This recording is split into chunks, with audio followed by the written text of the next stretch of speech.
A biotecnologia é o conjunto de conhecimentos que permite a utilização de organismos biológicos para obter uma finalidade, e sua utilidade é infinita.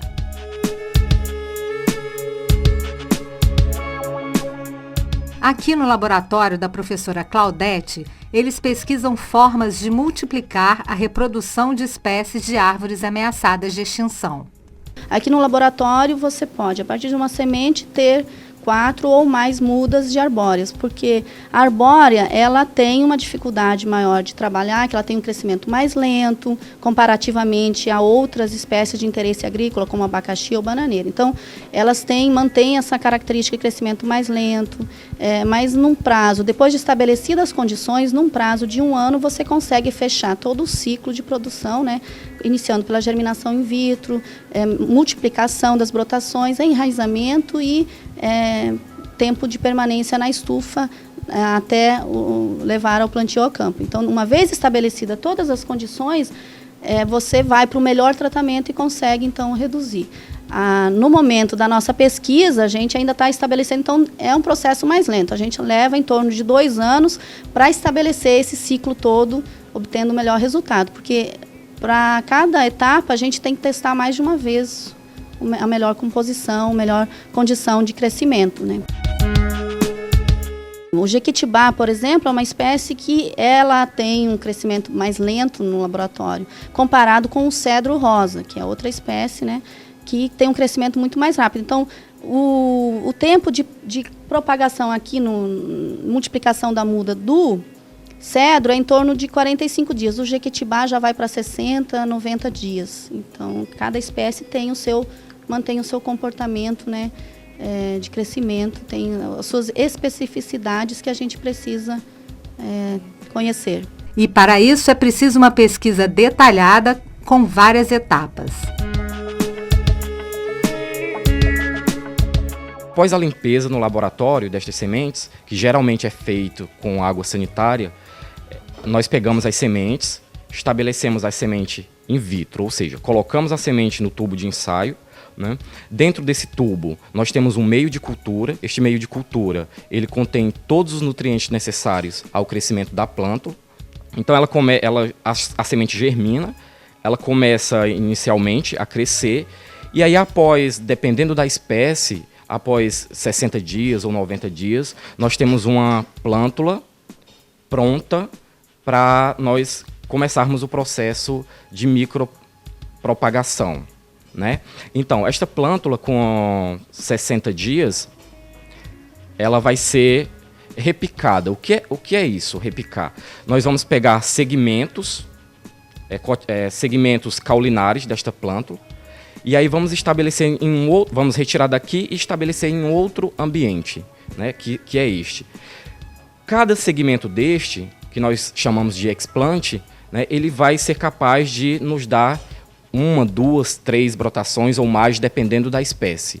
Então, uma vez estabelecido aqui, dependendo da espécie, ela fica aqui por mais 45 dias ou 60, e a partir daqui, as brotações elas começam a crescer. E aí, no final de 60 dias, nós temos estas brotações obtidas in vitro, né? E aí, cada brotação ela tem o potencial de se transformar em uma planta que irá para o campo.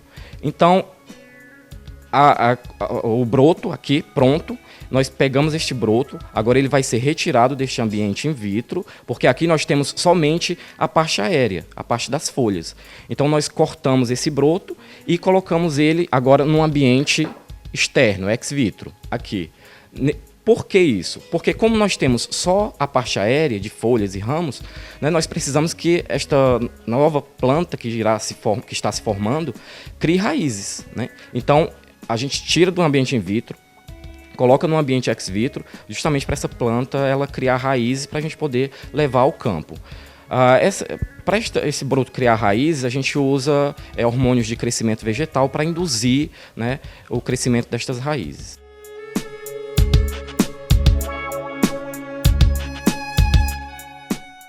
Oi, Vitor.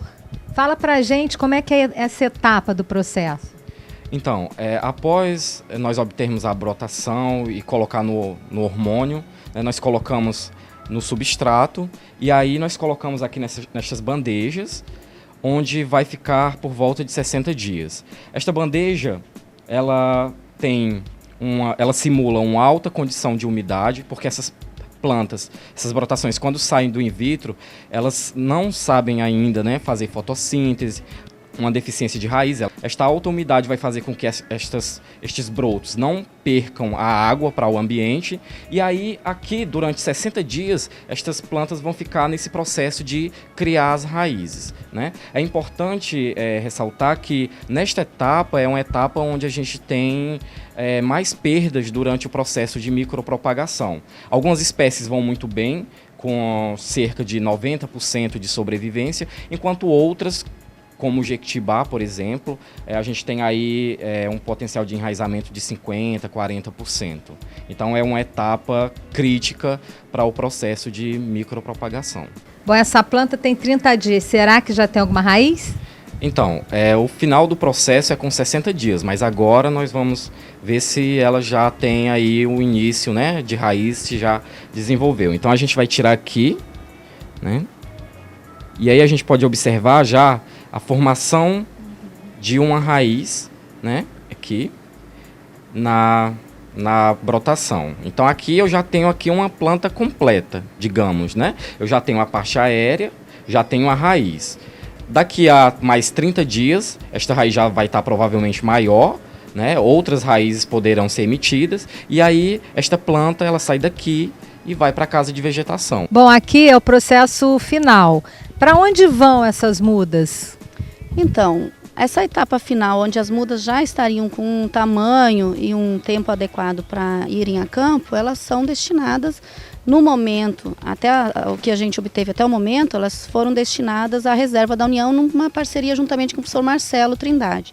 Então lá eles estão estabelecendo corredores ecológicos, reconstituição da mata que foi degradada, né, utilizando essas mudas nativas propagadas. E também para estabelecer uma comparação entre a propagação via sementes e propagação via laboratório, que vai sendo acompanhado ao longo dos anos para ver a evolução dessas plantas. É importante ressaltar que essas espécies nativas ameaçadas de extinção, elas são espécies que não conseguem se armazenar sementes por um longo período, porque são sementes que têm uma alta quantidade de água e com isso perdem a viabilidade, então 1 ano a 2 anos. E elas têm dificuldade de propagação por métodos convencionais, o método por estaquia. Então a biotecnologia vegetal ela entra como uma ferramenta alternativa para a propagação dessas espécies e que a gente espera, né, esse sucesso na preparação da metodologia para que a gente consiga então estabelecer as condições adequadas.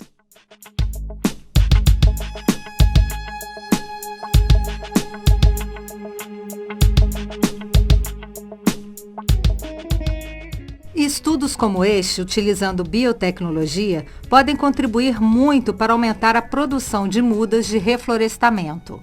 E a gente acaba desenvolvendo aqui, estabelecendo as melhores condições em cada etapa até a obtenção da muda, ela pode ser utilizada futuramente, né, seria o ideal, por empresas que tenham interesse em propagar plantas nativas, né, ou pelo governo que também tem interesse em fomentar a propagação de espécies nativas através de laboratórios que a gente chama de biofábricas. Então são laboratórios que produzem em escala as mudas dessas nativas, aproveitando o conhecimento que a gente gera aqui no laboratório. Além disso, essas biofábricas, né, uma vez implantadas, elas poderiam trabalhar junto com a população, com os produtores rurais, buscando, né, incentivando a obtenção de sementes desses diferentes locais aqui da região e com isso também proporciona, né, uma maior variabilidade genética, né.